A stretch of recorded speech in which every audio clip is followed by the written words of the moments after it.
ಕಳೆದ 3-4 ದಿನದಿಂದ ಅಬ್ಬರಿಸಿದ ವರುಣದೇವ ಕೊಂಚ ತಣ್ಣಗಾಗಿದ್ದಾನೆ. ರಾಜ್ಯದಲ್ಲಿ ಮಳೆ ಅಬ್ಬರ ತಗ್ಗಿದ್ರೂ ಮಳೆ ಅವಾಂತರಗಳು ಮಾತ್ರ ತಗ್ತಿಲ್ಲ. ನೆರೆ ನಿಂತ ಊರಿನ ನರಕದ ಕತೆ ಇಲ್ಲಿದೆ ನೋಡಿ.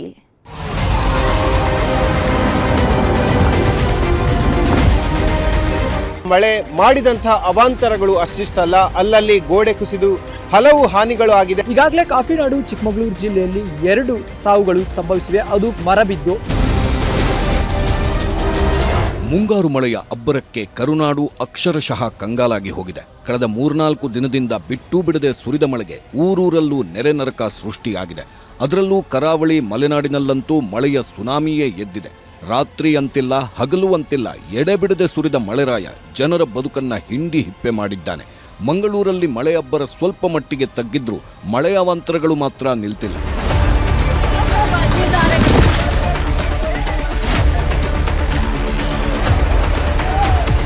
ಮುಂಗಾರು ಅಬ್ಬರ ಹೇಗಿರುತ್ತೆ ಅನ್ನೋದು ಜಸ್ಟ್ 2 ದಿನದಲ್ಲಿ ವರುಣದೇವ ತೋರಿಸಿಕೊಟ್ಟಿದ್ದಾನೆ.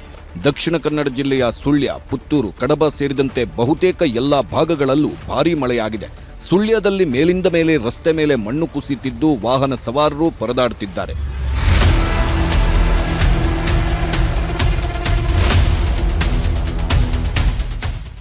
ಕಣ್ಣೂರಿನಲ್ಲೂ ಭಾರೀ ಮಳೆ ಸುರಿಯುತ್ತಿದೆ. ಬೃಹತ್ ಗುಡ್ಡ ಕುಸಿದ ಪರಿಣಾಮ 4 ಮನೆಗಳಿಗೆ ಹಾನಿಯಾಗಿದೆ. ಎಸ್ಎಚ್ ನಗರದಲ್ಲಿ ಮೈಮೂನಾ ಅನ್ನೋರ ಮನೆ ಮೇಲೆ ಗುಡ್ಡ ಅಪ್ಪಳಿಸಿದ್ದು ಮನೆಯಲ್ಲಿದ್ದವರೆಲ್ಲ ಮದುವೆಗೆ ಹೋಗಿದ್ರಿಂದ ದೊಡ್ಡ ದುರಂತ ತಪ್ಪಿದಂತಾಗಿದೆ. 4 ಮನೆಗಳು ಅಪಾಯದ ಪರಿಸ್ಥಿತಿಯಲ್ಲಿದ್ದು ಸ್ಥಳಕ್ಕೆ ಭೇಟಿ ನೀಡಿದ ಅಧಿಕಾರಿಗಳು ಸ್ಥಳೀಯರನ್ನ ಸುರಕ್ಷಿತ ಸ್ಥಳಕ್ಕೆ ಸ್ಥಳಾಂತರಿಸಿದ್ದಾರೆ.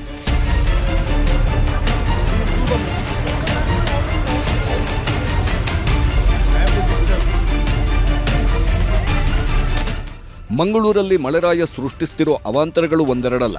ಕಣ್ಣೂರು ಬಳಿಯ ಕುಂಡಾಲಬೊಟ್ಟು ಅನ್ನೋ ಸ್ಥಳದಲ್ಲಿ 10 ಅಡಿ ಎತ್ತರದ ಕಾಂಕ್ರೀಟ್ ತಡೆಗೋಡೆ ಕುಸಿದ ಪರಿಣಾಮ 2 ಮನೆಗಳು ನೆಲಕ್ಕಚ್ಚೋ ಭೀತಿ ಶುರುವಾಗಿದೆ. ಮೇಲಿಂದ ಮೇಲೆ ಮಣ್ಣು ಕುಸಿಯುತ್ತಿರೋದ್ರಿಂದ ಯಾವುದೇ ಕ್ಷಣದಲ್ಲೂ ಮನೆಗಳು ಧರಾಶಾಹಿಯಾಗೋ ಆತಂಕ ಕಾಡುತ್ತಿದೆ.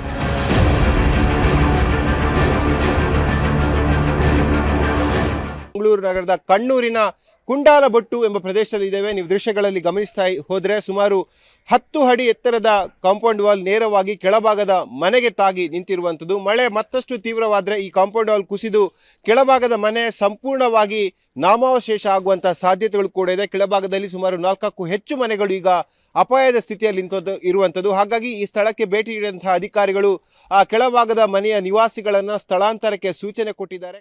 ಮಂಗಳೂರಿನಲ್ಲಿ ಮಳೆ ಅಬ್ಬರ ಕಮ್ಮಿಯಾದರೂ ಸಮುದ್ರದ ಅಲೆಗಳ ಅಬ್ಬರ ಮಾತ್ರ ಕಮ್ಮಿ ಆಗ್ತಿಲ್ಲ. ಉಳ್ಳಾಲದ ಬಟ್ಟಪ್ಪಾಡಿ, ಸೋಮೇಶ್ವರ, ಉಚ್ಚಿಲ ಭಾಗದಲ್ಲಿ ಭಾರೀ ಕಡಲ್ಕೊರೆತ ಶುರುವಾಗಿದೆ. ಭಾರೀ ಗಾತ್ರದ ಅಲೆಗಳು ದಡಕ್ಕೆ ಅಪ್ಪಳಿಸುತ್ತಿದ್ದು ಸಮುದ್ರ ತೀರದ ಜನರಲ್ಲಿ ಆತಂಕ ಮನೆ ಮಾಡಿದೆ. ಉಳ್ಳಾಲ, ಬಟ್ಟಪ್ಪಾಡಿ ಕಡಲ ತೀರದಲ್ಲಿ ಕಡಲ್ಕೊರೆತ ಸಂಭವಿಸುತ್ತಿರುವುದರಿಂದ ನಗರಸಭೆ ಅಧಿಕಾರಿಗಳು ಕಡಲ ತೀರಕ್ಕೆ ಕಲ್ಲುಗಳನ್ನು ತಂದು ಸುರಿಯುತ್ತಿದ್ದಾರೆ.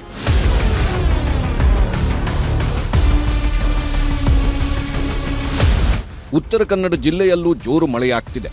ಇದರ ಪರಿಣಾಮ ಭಟ್ಕಳದ ಜಾಲಿ ಕಡಲ ತೀರದಲ್ಲಿ ವಾಣಿಜ್ಯ ಹಡಗೊಂದರ ಬಾರ್ಜ್ ತೇಲಿ ಬಂದಿದೆ. ಕೊಚ್ಚಿನ್ ಶಿಪ್ಯಾರ್ಡ್ ಅಂತ ಬರೆದಿರೋ ಬಾರ್ಜ್ ಇದಾಗಿದ್ದು ಹಡಗಿನ ರೋಪ್ ತುಂಡಾಗಿದ್ರಿಂದ ಬಂದಿರಬಹುದು ಅಂತ ಶಂಕಿಸಲಾಗ್ತಿದೆ.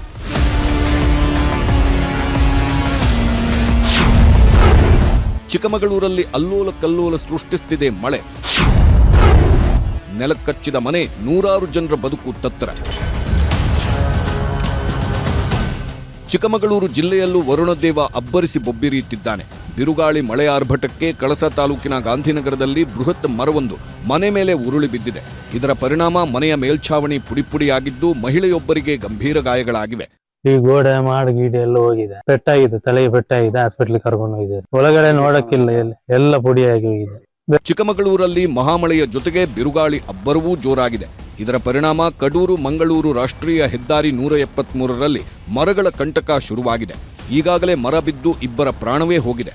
ಆದರೂ ಕೂಡ ಜಿಲ್ಲಾಡಳಿತ ಎಚ್ಚೆತ್ತುಕೊಳ್ಳುತ್ತಿಲ್ಲ. ಈಗಾಗಲೇ ಕಾಫಿನಾಡು ಚಿಕ್ಕಮಗಳೂರು ಜಿಲ್ಲೆಯಲ್ಲಿ 2 ಸಾವುಗಳು ಸಂಭವಿಸಿವೆ. ಅದು ಮರ ಬಿದ್ದು, ಏನು ಸಾಲಾಗಿ ಮರ ಬಿದ್ದು ಅವಾಂತರಗಳು ಸೃಷ್ಟಿಯಾಗಿರ್ತಕ್ಕಂಥದ್ದು. ನಿನ್ನೆ ಕೂಡ ಚಿಕ್ಕಮಗಳೂರಿನಲ್ಲಿ ಬೈಕ್ ಸವಾರನ ಮೇಲೆ ಮರ ಬಿದ್ದು ಸ್ಥಳದಲ್ಲೇ ಅಸುನೀಗಿರ್ತಕ್ಕಂಥದ್ದು. ಇಷ್ಟೆಲ್ಲ ಆದರೂ ಕೂಡ ಜಿಲ್ಲಾಡಳಿತ ಮತ್ತು ರಾಷ್ಟ್ರೀಯ ಹೆದ್ದಾರಿ ಪ್ರಾಧಿಕಾರ ಯಾವುದೇ ಕ್ರಮವನ್ನ ಕೈಗೊಳ್ತಾ ಇಲ್ಲ. ಚಿಕ್ಕಮಗಳೂರಲ್ಲಿ ಸುರಿಯುತ್ತಿರೋ ಮಳೆ ಸಾಲು ಅವಾಂತರಗಳನ್ನ ಸೃಷ್ಟಿಸುತ್ತಿದೆ. ಕೊಪ್ಪ ತಾಲೂಕಿನ ಹೊಸೂರು ಗ್ರಾಮದಲ್ಲಿ ಮನೆಯ ಗೋಡೆ ಕುಸಿದ ಪರಿಣಾಮ ಇಡೀ ಕುಟುಂಬ ಬೀದಿಗೆ ಬಿದ್ದಿದೆ. ಅದೃಷ್ಟವಶಾತ್ ಯಾವುದೇ ಪ್ರಾಣಾಪಾಯ ಸಂಭವಿಸಿಲ್ಲ. ಮನೆಯಲ್ಲಿದ್ದ ವಸ್ತುಗಳೆಲ್ಲ ನೀರು ಪಾಲಾಗಿದ್ದು ದಿಕ್ಕು ಕಾಣದ ಬಡ ಕುಟುಂಬ ಕಣ್ಣೀರಿಡುತ್ತಿದೆ. ಶಿವಮೊಗ್ಗ ಜಿಲ್ಲೆಯಲ್ಲೂ ಭಾರೀ ಮಳೆಯಾಗ್ತಿದೆ. ಹೊಸನಗರ ತಾಲೂಕಿನ ಕುಂದಗಲ್ ಗ್ರಾಮದಲ್ಲಿ ಇದ್ದಕ್ಕಿದ್ದಂತೆ ಭೂಮಿ ಬಾಯ್ಬಿಡುತ್ತಿದ್ದು 200 ಅಡಿ ಉದ್ದ 1 ಅಡಿ ಆಳಕ್ಕೆ ಭೂಮಿ ಕುಸಿದಿದೆ. ಕಳೆದ ವರ್ಷವೂ ಇದೇ ಜಾಗದಲ್ಲಿ ಭೂಮಿ ಕುಸಿದಿತ್ತು. ಇದೀಗ ಮತ್ತೆ ಭೂಮಿ ಕುಸಿದಿರೋದ್ರಿಂದ ಸ್ಥಳಕ್ಕೆ ಭೇಟಿ ನೀಡಿದ ಅಧಿಕಾರಿಗಳು ಪರಿಶೀಲನೆ ನಡೆಸಿದ್ದಾರೆ.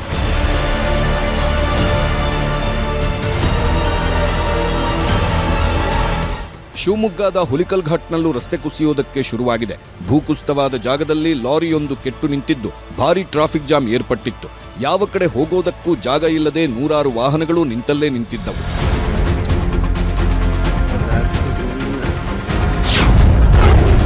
ಮಹಾಮಳೆ ಹೊಡೆತ ಕಲಬುರಗಿಯಲ್ಲಿ ಹೋಯಿತು ಪ್ರಾಣ.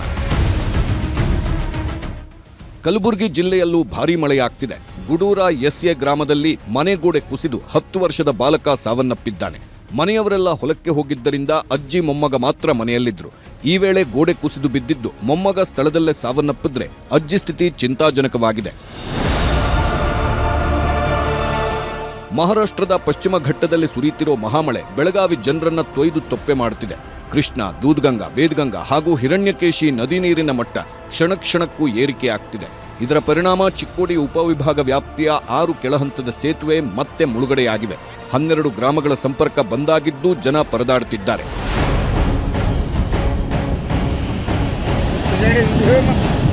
ಬತ್ತಿ ಬರಿದಾಗಿದ್ದ ನಾರಾಯಣಪುರ ಜಲಾಶಯಕ್ಕೆ ಜೀವಕಳೆ ಬಂದಿದೆ. ಯಾದಗಿರಿ ಜಿಲ್ಲೆಯ ಹುಣಸಗಿ ತಾಲೂಕಿನ ನಾರಾಯಣಪುರ ಬಳಿಯ ಜಲಾಶಯ ಭರ್ತಿಯಾಗಿದ್ದು ಕೃಷ್ಣಾ ನದಿಗೆ 25,000 ಕ್ಯೂಸೆಕ್ ನೀರು ಹರಿಬಿಡಲಾಗ್ತಿದೆ. ಡ್ಯಾಂನ 6 ಗೇಟ್ಗಳ ಮೂಲಕ ಅಪಾರ ಪ್ರಮಾಣದ ನೀರು ಹೊರಬಿಡಲಾಗ್ತಿದ್ದು ಹಾಲ್ನೊರೆಯಂತೆ ಧುಮ್ಮಿಕ್ಕೋ ರುದ್ರ ರಮಣೀಯ ದೃಶ್ಯ ನೋಡೋಕೆ ಪ್ರವಾಸಿಗರ ದಂಡೇ ಹರಿದು ಬರ್ತಿದೆ. ಕರ್ನಾಟಕದ ಯಾದಗಿರಿ ಜಿಲ್ಲೆಯ ಬಸವಸಾಗರ ಜಲಾಶಯಕ್ಕೆ ಅಪಾರ ಪ್ರಮಾಣದಲ್ಲಿ ಬಸವಸಾಗರ ಜಲಾಶಯ ಸಂಪೂರ್ಣವಾಗಿ ಭರ್ತಿಯಾಗಿದೆ. ಭರ್ತಿಯಾದ ಹಿನ್ನೆಲೆಯಲ್ಲಿ 21,000 ಕ್ಯೂಸೆಸ್ ನೀರನ್ನ ಹರಿಬಿಡಲಾಗ್ತಾ ಇದೆ ಕೃಷ್ಣಾ ನದಿಗೆ. ಕರುನಾಡಲ್ಲಿ ಮುಂಗಾರು ಮಳೆ ಅಬ್ಬರಿಸಿ ಬೊಬ್ಬಿರಿಯುತ್ತಿದ್ದು ನಾಳೆಯಿಂದ ಮಳೆಯ ಪ್ರಮಾಣ ತಗ್ಗಲಿದೆ ಅಂತ ಹವಾಮಾನ ಇಲಾಖೆ ಮುನ್ಸೂಚನೆ ನೀಡಿದೆ. ಒಟ್ನಲ್ಲಿ ಮಳೆ ನಿಂತರೂ ಮಳೆ ಹನಿ ನಿಲ್ಲಿಲ್ಲ ಅನ್ನೋ ಹಾಗೆ ಮಳೆಯ ಅವಾಂತರಗಳು ಮಾತ್ರ ಜನರನ್ನ ಹಿಂಡಿ ಹಿಪ್ಪೆ ಮಾಡಿವೆ.